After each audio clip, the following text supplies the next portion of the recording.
Hello. Welcome back to That Dad Guy. So I thought I've got a couple of cards I've got to write out today, and we had a big snowstorm yesterday, the first of the season. So I thought I'd start the video by just showing you a bit of what it looks like out here, because some of you aren't from winter countries, or some of you aren't from super winter countries. So here we go. I'm gonna flip this around. So yesterday we got between 30 and 40 centimeters of snow depending on the area. So I would say here we got about 30 in our area. And it looks a little different than the last video I sent. You can see the mailbox. We've got a good foot plus around it, and where the plows will come by. A neighbor has done out the sidewalk here because the city hasn't been around yet to do the sidewalks. You can see it the side of the house. The grape and kiwi vines are all covered, and the snow banks are a little higher than they were before. Hard to believe that just yesterday we had green grass and not a stitch of snow on the ground, and now we got kids out playing on the snow banks, and plows have been by, and people are cleaning off their cars and trucks and driveways.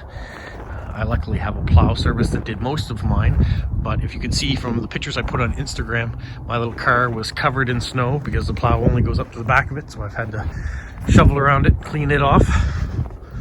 So yeah, so this is our first big snowstorm of 2022. We are going to get a little bit of rain in a couple days, but I don't imagine much of this is going to melt away.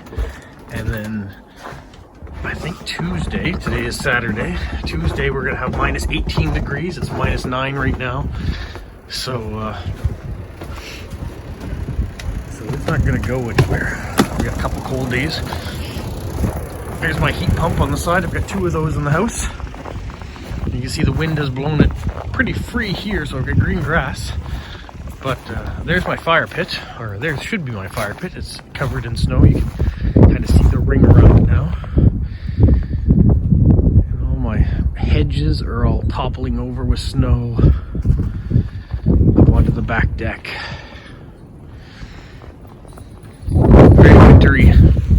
Very wintry indeed. So let's go inside and do up some postcards instead. We're inside again, so I have 3 registered postcards that I can send off for post crossing, which is fantastic. That means more of my cards are reaching their destinations, even though I think I've got 5 that are showing expired right now. So I'm hoping, even if those slots have opened up, that those cards reach their destinations and people enjoy what I've sent. So hopefully they get there soon and get registered. Now, let me just show you here. I've printed off the 3. The first one is going to China, and she says she likes landscapes, architectures, city landmarks, traditional festivals, cartoon characters, traditional culture, blue paper, lantern press, a whole bunch here. Let me just flip the page here. Of course, any other kinds of postcards are appreciated. Looking forward to receiving your postcard soon. Remember to write the date on the postcard. I always do that. I usually write the temperature and, of course, the postcard crossing number. All very important. One of the interesting things she put is do not write her name or address in red ink. I didn't know that. It's very disrespectful. So if you're writing a postcard and it's heading off to Asia, maybe stick with the traditional black or blue pens if you're going to do that. Don't use red. Just be respectful of cultural differences. And this is a good note to have, because I didn't know that writing in red is disrespectful. So I definitely won't be doing that. I tend to use a blue pen when I write, so that's what she'll get. And she said she likes landscapes, so I've chosen this card for her. It's a traditional maritime village, fishing village here. It's one of the prepaid cards, so the stamp is already there on it. She didn't say anything about collecting stamps, so I thought I would try to send this one off to China, and then I'll write the blurb in there. So I'll put that aside to do that. The next one is going to Singapore.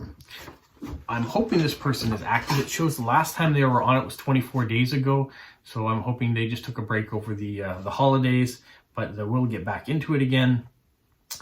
She is 14,629 kilometers away, so it probably will take some time to get to her. things she likes are adorable dogs, castles, palaces, birthday cards in November, UNESCO heritage sites, keep calm cards, vibrant, colorful postcards, greetings, northern lights, lavenders, churches and cathedrals, U.S. stamp cards, snow-capped mountains, a whole bunch. She's got a ton to choose from. But the one that stuck out to me was UNESCO heritage sites.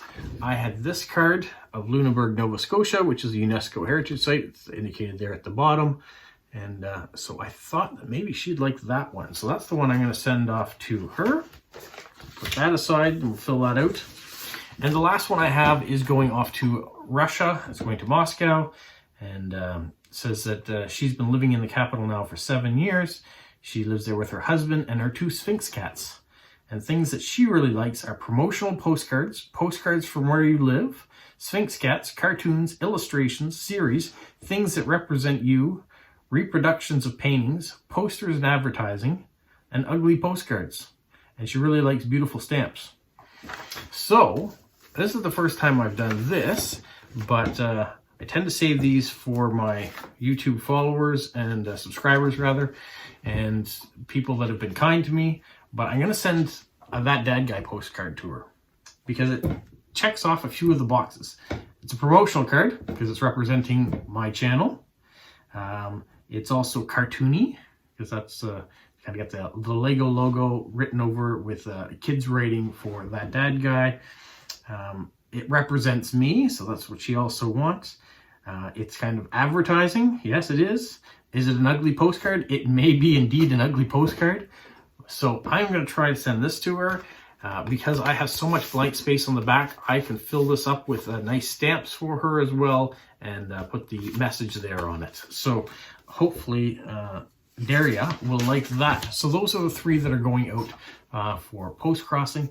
I also have a list of 5 more cards that I'm going to send out to people that have asked for swaps or thank yous that are going back for people that have sent me surprises in the mail and have included their addresses. So I want to do that. So I'm going to rate these up and then I'll show you at the end what's going out, I guess. And then we'll wrap it up for the day. All right, cards are all written. All I need to do is get some airmail stickers from the post office and then they'll be off. So there's the Lunenburg one that we talked about. There are the stamps that I'm using. Here's the That Dad Guy postcard that I was talking about and the stamps that I'm using. And that card's filled out. It comes with a prepaid stamp, so nothing new there. This is one going off to someone that wants to continue doing swaps, which is great. And there are the stamps. There's another one going off to someone that wants to swap. And the stamps. These ones I don't think are going to show the stamps, but this one here, local artist, is going off. So hopefully they enjoy this. These are all swaps and surprises. This one's going off, an ad card for shaving. Another That Dad Guy postcard heading off. And finally, the City of Moncton at night. This postcard's going off. So I think pretty good writing up of today of postcards. Nice amount. Happy about that. So I'm just going to get airmail stickers from the post office, put them on, and then they're ready to go. So they'll be off and picked up on Monday and head off to their destinations.